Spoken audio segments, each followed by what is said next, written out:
Hello friends, happy November and welcome to my September-October reading wrap-up. To start with, I did a reread of Happy Place by Emily Henry, and this book touched a place in my heart. I have really come to love Emily Henry and her works, and I love the emotion that she puts into the books that she writes. Basically, this book is about Harriet and Wynne, and they are ex-fiancés, and they're part of this friend group that doesn't know that they're ex-fiancés. And this friend group is going on a summer vacation, and Harriet and Wynne don't want to tell them that they have broken things off. They don't want to ruin the vacation, and it's just a mess. And they're having to navigate this and navigate their feelings and just some deep stuff. And it is a really heartwarming book.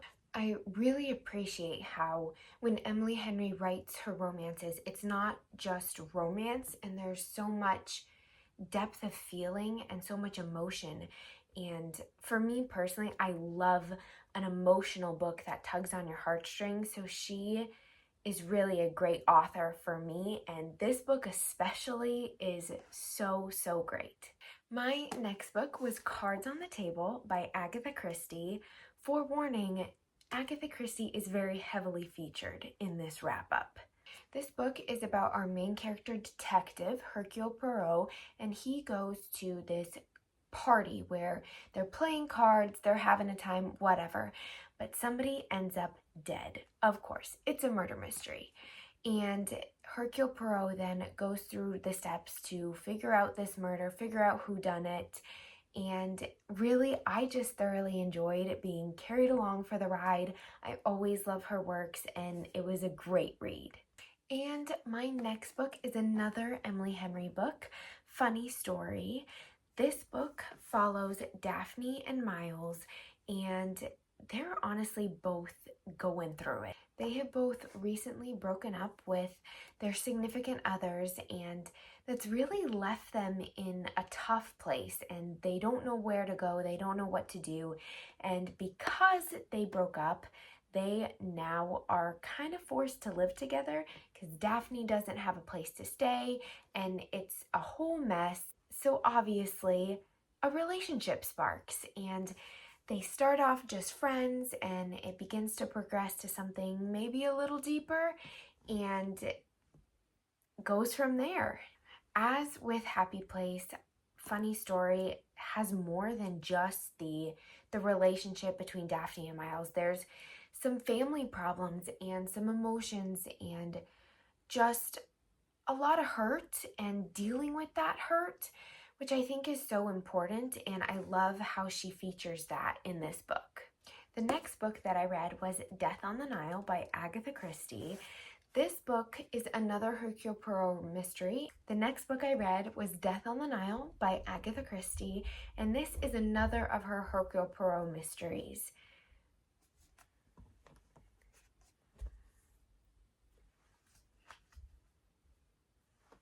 This book is taking place on a cruise type vacation thing on, obviously, the Nile and in that region. On this little vacay, some crazy stuff is going down.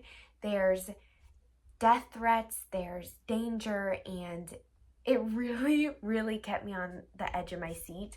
This book was very exciting, and I was very intrigued. It completely caught me off guard, and I love a mystery book that can do that. As it was getting more into the fall season and turning colder outside, I decided to start picking up more cozy type books, so that led me to pick up Chocolate Chip Cookie Murder by Joanne Fluke. This book takes place in Minnesota in the winter, and there is a dead body found in a truck. So our main character, Hannah Swenson, then goes on this path to figure out who done it. To be frank, I did not love this book. Maybe it's the cozy mystery aspect and I just wanted higher stakes, but it felt kind of unrealistic to me, and it just didn't really grip me like I want of a murder mystery. Some of the things that Hannah Swenson was doing felt to me borderline illegal, and I'm no expert in the laws, but she just seemed to take steps that it's like, that is not what you should be doing right now. Like, you are taking the position of a police officer and you are not one. It was okay. It was a fine book, but I didn't love it. My next read was Wings of Starlight by Allison Saft. I actually read this with Libby. For all of those who grew up watching the Tinkerbell movies, this book is actually based on the Tinkerbell Winter Fairy movie, and it's delving into Clarion's story and her background. To be honest, I thoroughly enjoyed this book. I believe it's written for younger readers, but I still found it very investing, and the scenery that they portrayed was so beautiful. I loved reading about it. I loved the descriptive words. In addition, as I was saying earlier, I love a book that really tugs on your heartstrings and kind of has a lesson, if you will. And this book definitely did. It's talking about Clarion growing up and how she doesn't know if she's ready to step into her position. As a young adult myself, I really related to that, and I really appreciated that message that they told. So overall, this was a very good read. My next read was Verity by Colleen Hoover. I actually filmed a different video of me reading this, and in that video, I'm completely gobsmacked. That is exactly how I felt. This took me for a ride. This book is about our main character, Lowen, and through a series of events, she ends up ghostwriting the last few books of a series that a renowned author, Verity, started. Verity was in a terrible accident, can't continue these books, and Lowen ends up going to her house and staying there to go through her office, get her notes, and figure out how to write these books. Through doing that, she stumbles upon a manuscript that Verity wrote, and this manuscript has some interesting content. It is jam-packed full with some pretty awful things that Verity thinks and feels, and leads Lowen to doubt Verity's honesty and doubt Verity's character, and if she is actually as injured as she says she is. Basically, it is a roller coaster, and I did enjoy it. It was a little bit dark for me, but overall, it was a really great read for the fall and kept me on my toes.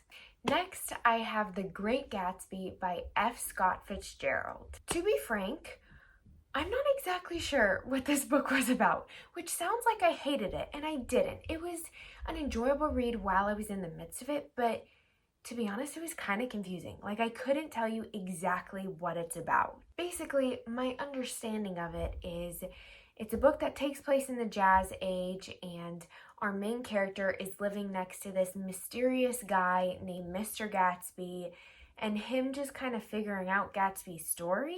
And I'm not entirely sure what the plot was, but it was an enjoyable read while I was reading it anyway, so take that for what you will. Then we had Animal Farm by George Orwell.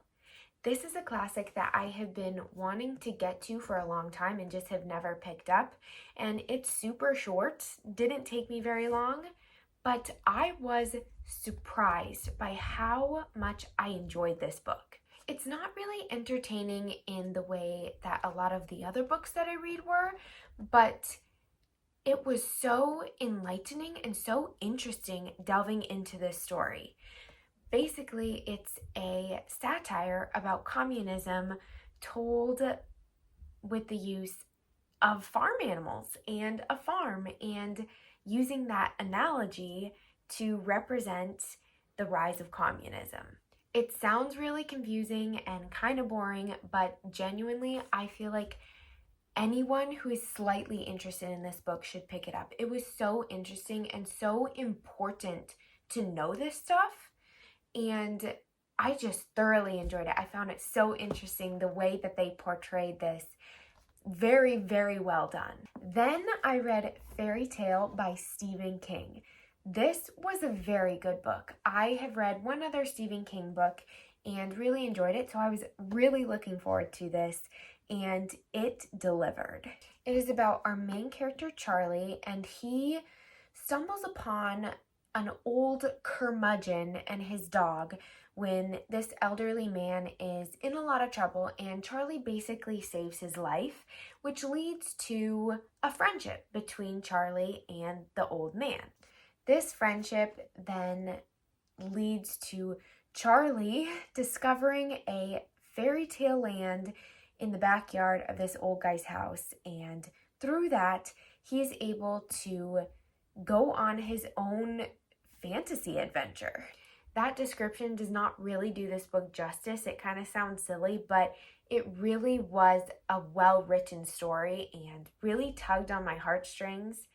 I loved the family aspect, and I loved the fairy tale world. It was overall a really interesting take on a fairy tale, and one that I hadn't really read before.